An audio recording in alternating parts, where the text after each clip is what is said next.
நம்ம இந்த வீடியோவில் எதை பற்றி பார்க்க போகிறோம்னு பார்த்தீங்கன்னா, நாம் தமிழ் கட்சி தோல்விக்கான காரணம் இப்போதைக்கு சோசியல் மீடியாவில் அதிகமாக பகிரப்பட்டு வர விஷயம் என்னென்னு பார்த்தீங்கன்னா, சாட்டை துரைமுருகன் அவர்னால தான் பார்த்திங்கன்னா நாம் தமிழ் கட்சியை ஓட்டோட சதவீதம் 8%லேருந்து 4% வந்ததுக்கு காரணம் பார்த்திங்கன்னா சாட்டை துரைமுருகன் அப்படின்றது சமூக வலைதளங்களில் மிக அதிகமாக பகிரப்பட்டு வருது.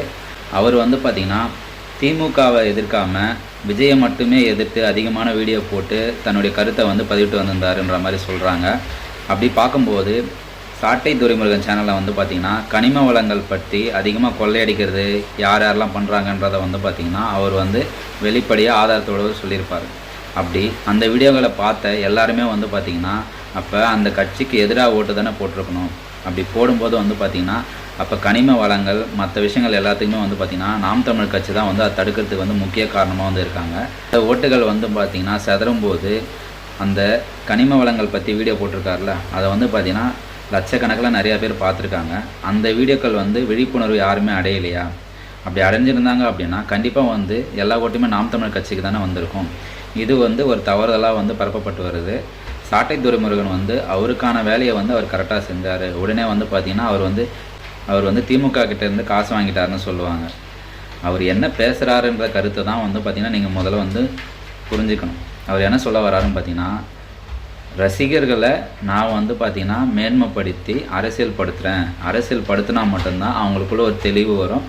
அந்த தெளிவு மூலிமா தான் அவங்க நடிகருக்கு ஓட்டு போடலாமா, இல்லை யார் நாட்டின் மேலே பற்று வச்சுருக்காங்களோ அவங்களுக்கு ஓட்டு போடலாமா, யார் நல்லது பண்ணுவாங்க, யார் பண்ண மாட்டாங்க, இங்கே யார் ஊழல்வாதி, யார் கெட்டவங்க, இது எல்லாமே பார்த்திங்கன்னா நமக்கு அரசியல் புரிஞ்சால் மட்டும்தான் அதுக்கான விடை கிடைக்கும். அதை தான் பார்த்திங்கன்னா சாட்டை துரைமுருகன் அவர் தெளிவாக செஞ்சுட்டு வந்தார்.